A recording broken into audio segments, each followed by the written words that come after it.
Sama-sama tayong magiging saksi!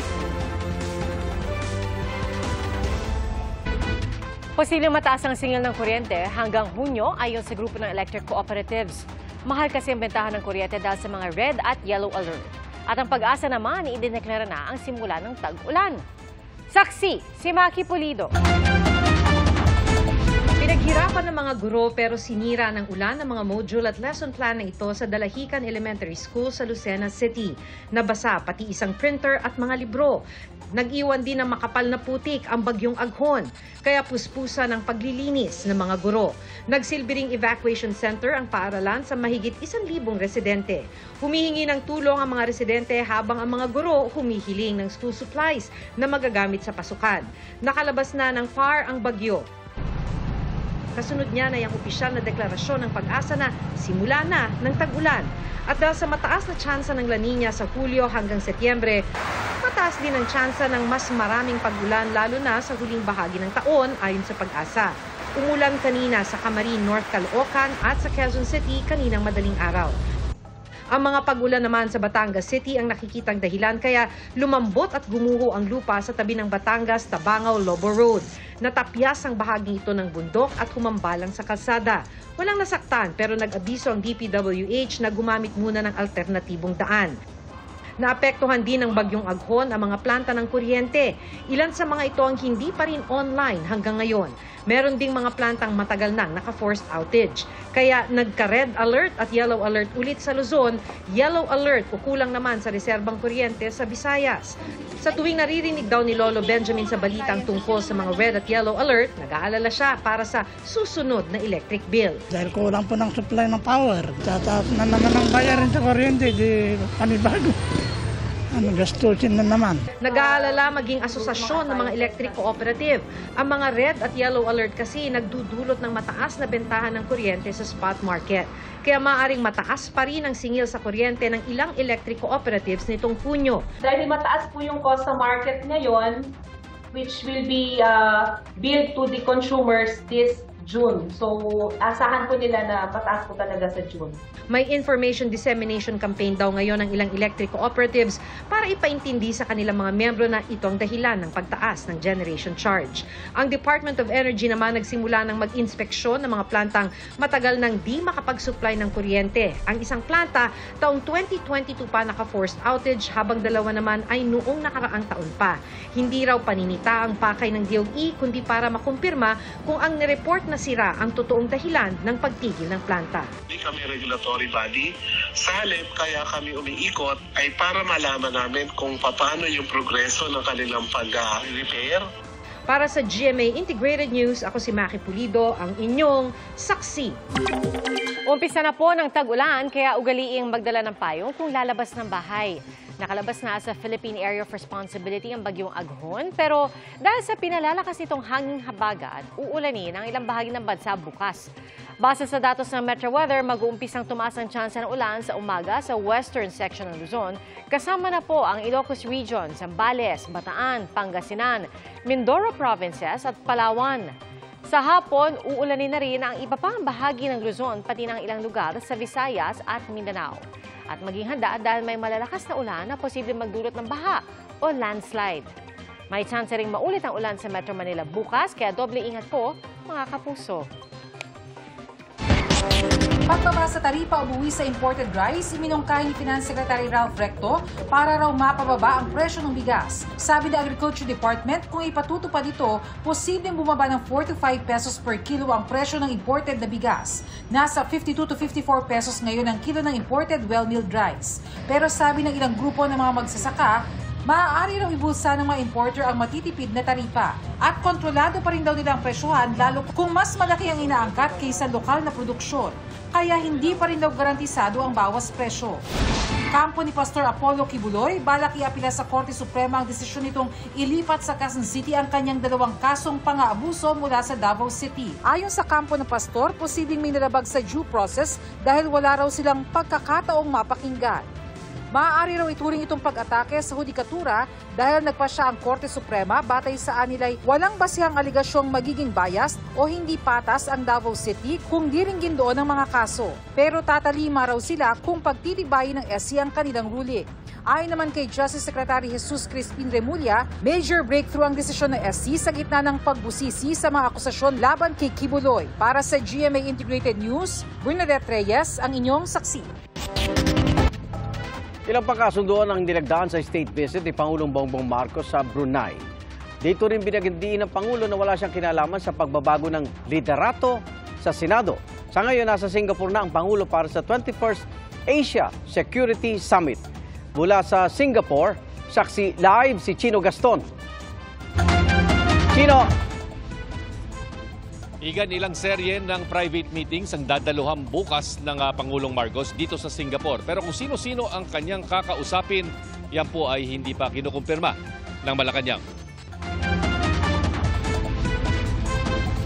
Ang nagagandahang tourist destination ng Pilipinas muling ibinenta sa mga negosyante sa Brunei sa huling araw ng state visit doon ni Pangulong Bongbong Marcos. Kabilang sa pinag-aaralan ang direct flight hindi lang sa pagitan ng Brunei at Manila kundi pati Cebu at Clark. Gayon din ang halal at Muslim-friendly tourism sa pagitan ng dalawang bansa. We are now in talks with the Boracay local government unit as well as the Department of Tourism to respond also to the request of our ambassadors to offer halal-friendly tourism in Boracay. Sa isang business forum, pumirma ng Memorandum of Understanding ang Philippine Chamber of Commerce and Industry at ang National Chamber of Commerce and Industry ng Brunei. May naburing Memorandum of Understanding sa agrikultura ang mga negosyante. I enjoin the business leaders of Brunei to seriously consider the Philippines as your prime investment destination. Habang nasa Brunei, tinanong din si Pangulong Marcos tungkol sa pagbibitiw ni Senador Juan Miguel Zubiri bilang Senate President. At sinabi ni Zubiri na bigo siyang sundin ang tinutukoy niyang powers that be. I guess if you're Senate President, the only power that be is the President. I'm not sure what he is referring to. The decision to change the leadership is not made by me. It was made by the senators. So that does not reflect on my view on Senator Miggs and the trust and confidence that in my view reposes that I have in him. Bago raw ito maganap, kinausap daw ni Senador Francis Escudero ang Pangulo. When did I know? The minute they started. Actually, it was Senator Cheese. The minute he started thinking about it, he already brought it up and he said, I think I'm going to try to be the SP. What's my situation? What do you think? Etc. I did not speak to any parties at any point, simply because I was out of town. I was basically informed at every step of the way, but it moved so quickly as well. But of course, we knew the state of the voting. Then when that was still being collected, the votes were still being collected by Senator Cheese. Mag-aalas 5 ng hapon, dumating sa Singapore si Pangulong Marcos para sa 21st Asia Security Summit o Shangri-La Dialogue, kung saan magbibigay siya ng keynote address. Ang Shangri-La Dialogue ay taunang Defense and Security Forum na dadaluhan ng 500 delegado mula sa 40 bansa. This is a recognition that there are challenges that are facing the Philippines specifically, and not only the Philippines, but this affects the region and it affects the world.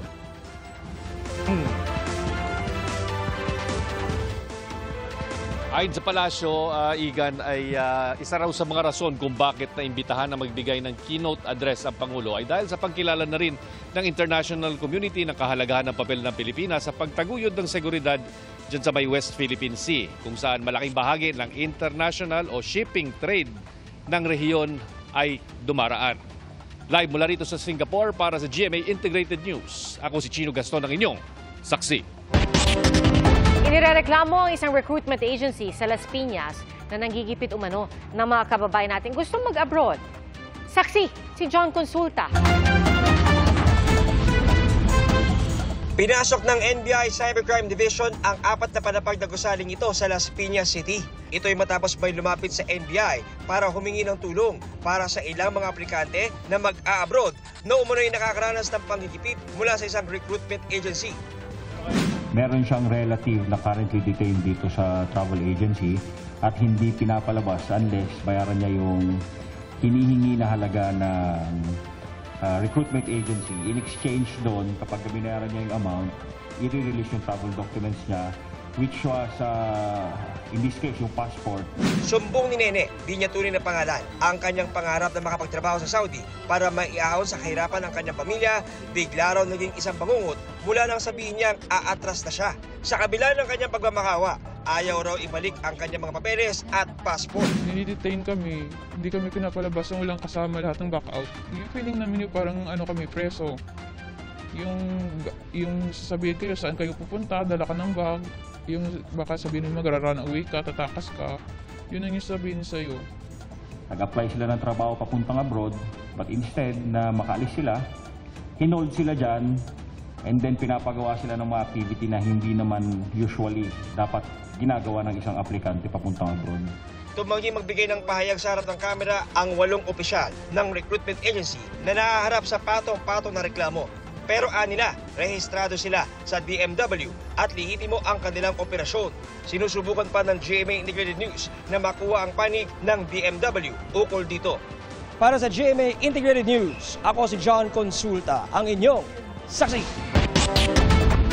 Ipatutupad na sa Hunyo ang panibagong dagdag sigil sa toll sa North Luzon Expressway o NLEX. Pero may ilang exempted sa dagdag toll. Saksi, si Jamie Santos.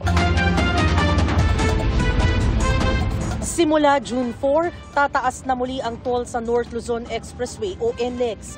Inaprubahan na kasi ng Toll Adjustment ng Toll Regulatory Board o TRB ang second tranche ng periodic adjustment para sa 2018 at 2020. Ang unang bahagi ay ipinatupad na noong June 2023. Sa inaprubahang bagong toll hike, karagdagang 5 piso sa Class 1 sa open system o yung magmumula sa Balintawak hanggang sa Marilao, Bulacan. 14 pesos sa Class 2 at 17 pesos sa Class 3. End-to-end naman mula sa Balintawak hanggang sa Santa Ines, Mabalacat, Pampanga.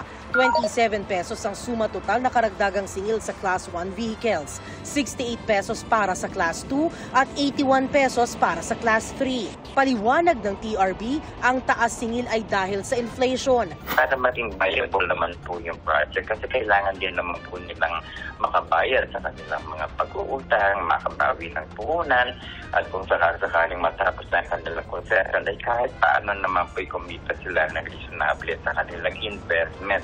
Pinag-aaralan naman daw ang second tranche ng toll hike sa South Luzon Expressway o SLEX. Kalahati din po ang pinatupad natin sa kanila last year.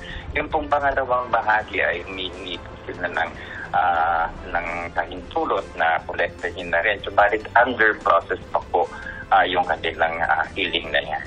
May magandang balita naman ng TRB sa delivery trucks ng agricultural products. Exempted o hindi raw sila kasali sa toll hikes basta accredited ng Department of Agriculture.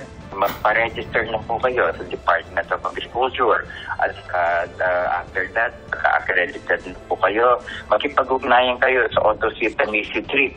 Nasa ganun ay ma-enroll kayo dito sa toll-free rebate program.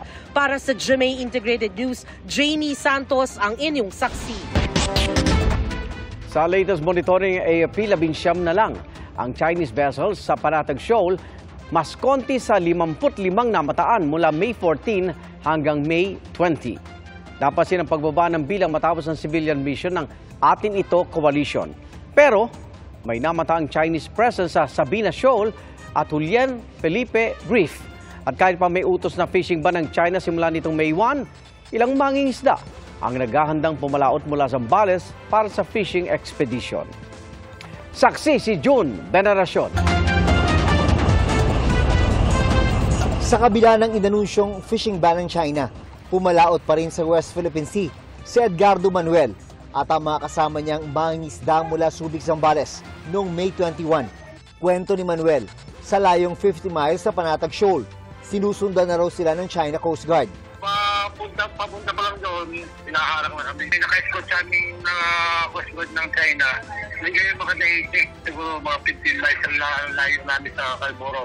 Ngayon, naghahanda ang ilang mangingisda mula Zambales para sa fishing expedition na gagawin nila bukas bilang pagtutol sa fishing ban ng China.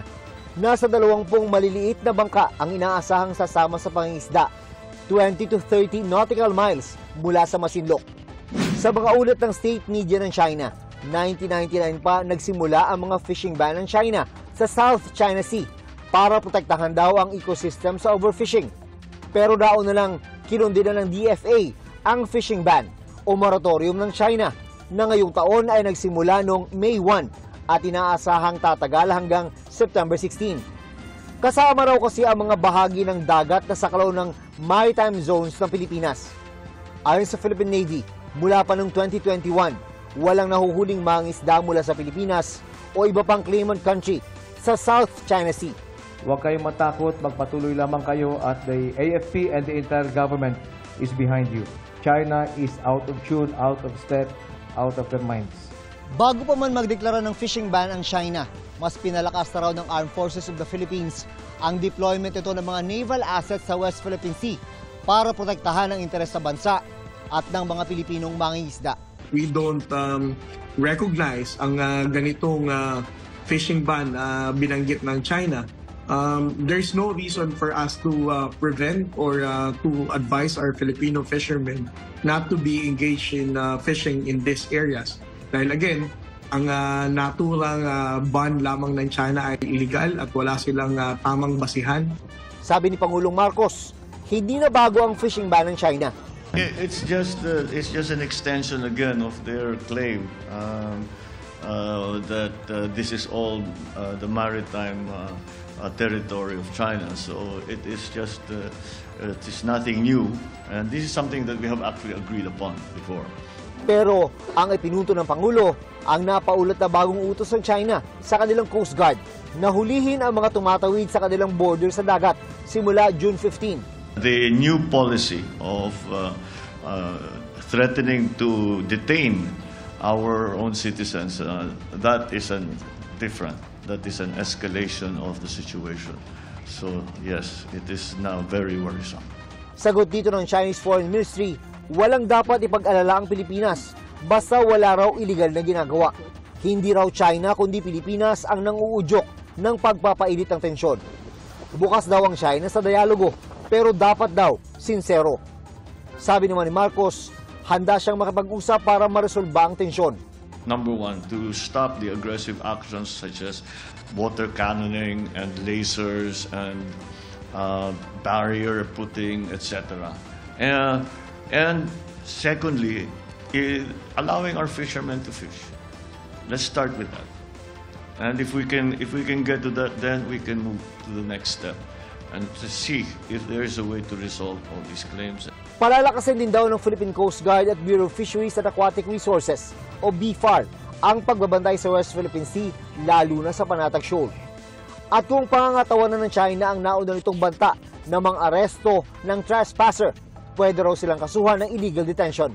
Nanindigan naman ng isang grupo ng mangingisda sa Kalayaan, Palawan na tuloy ang kanilang pangingisda sa West Philippine Sea. Karapatan nating mangisda sa sarili nating pangisda ang mga Pilipino. Kung kaya't hindi kami natatakot sa alin mga banta ng China. Para sa GMA Integrated News, June Veneracion ang inyong saksi.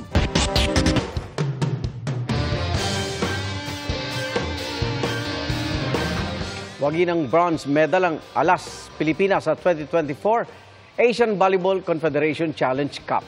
Ito ang unang podium finish ng Philippine team matapos ang mahigit 6 na dekada. Na-sweep ng Alas Pilipinas ng 3 sets kontra Australia. Ang score, 25-23, 25-15 at 25-7. Kazakhstan naman ang second place, habang ang reigning champion na Vietnam ang nagwagi ng gold medal.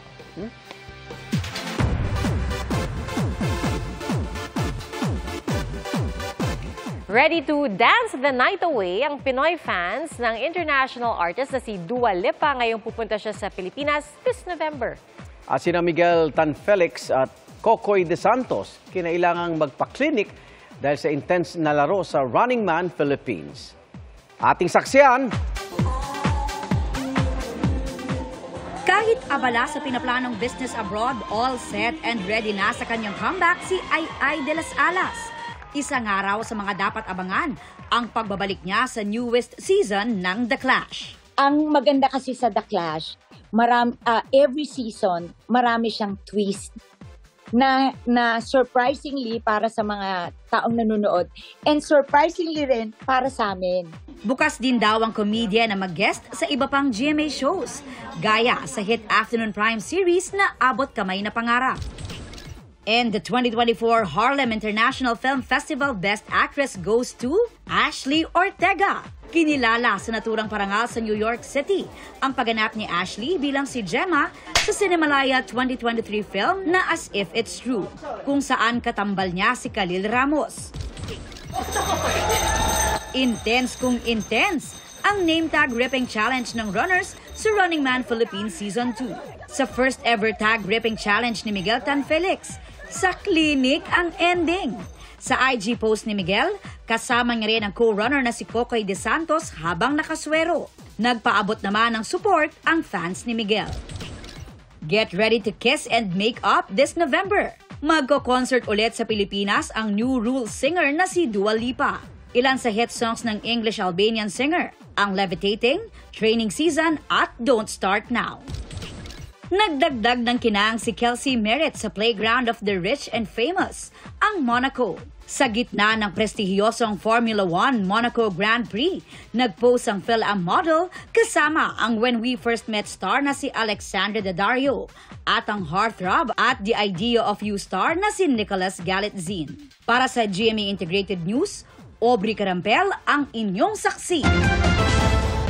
Kita sa malayo ang makapal at maitim na usok mula sa sunog sa isang commercial complex sa Numancia, Aklan. 5 negosyo roon ang natupok. Wala naman napaulat na nasaktan at inabot ng 2 oras ang pag-apula sa apoy.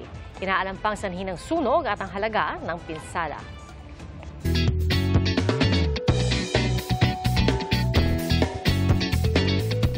Di napigil ang bagyo, sabay-sabay na pag-aydu ng mga magsing-irog sa Batangas City. Sa Tagaytay naman kasama sa entourage ang isang pusa. Ating saksihan. Every wedding is meant to be unforgettable. At sa kasal ng couple na ito sa Tagaytay, isa sa mga perfect moment ang stroll down the aisle ng fur baby nilang si Kimchi. Kwento ng bride na si Arian, nitong January nang iregalo sa kanya ng groom na si Ezekiel ang half-Persian, half-American short-hair na si Kimchi bago ang birthday ni Arian last March. Hindi lang daw first pet ni Arian si Kimchi, first fur baby din nila in their 11-year relationship. Kaya binigyan nila si Kimchi ng special participation sa wedding entourage. Aliw naman ang mabisita sa possum at behave na personality ni Kimchi. You may kiss your legal wife. For better or for worse. Ang sumpaang ito sa kasal, literal na nasubok ng sabay-sabay. Ikinasal ang 16 na magsing-irog sa kasalang bayan sa Barangay Bilogo, Batangas City sa gitna ng bagyong Aghon. Basta kami habang buhay na kaming magkasama, yung problema lagi naman dumadating yan. Kailangan namin lampasan, tapos yung mapalakan mga anak namin. Dagdag kilig pa ang palarong longest kiss na magkakapares. 2 mag-asawang itinanghal na panalo. May bonus ding reception para sa mga bride and groom na sagot na ng barangay. Salamat, Igan, sa inyong pagsaksi. Ako naman, Arnold Clavio. Ako po si Pia Arcangel para sa mas malaking misyon at sa mas malawak na paglilingkod sa bayan. Mula sa GMA Integrated News, ang News Authority ng Pilipino. Hanggang bukas, sama-sama tayong magiging saksi!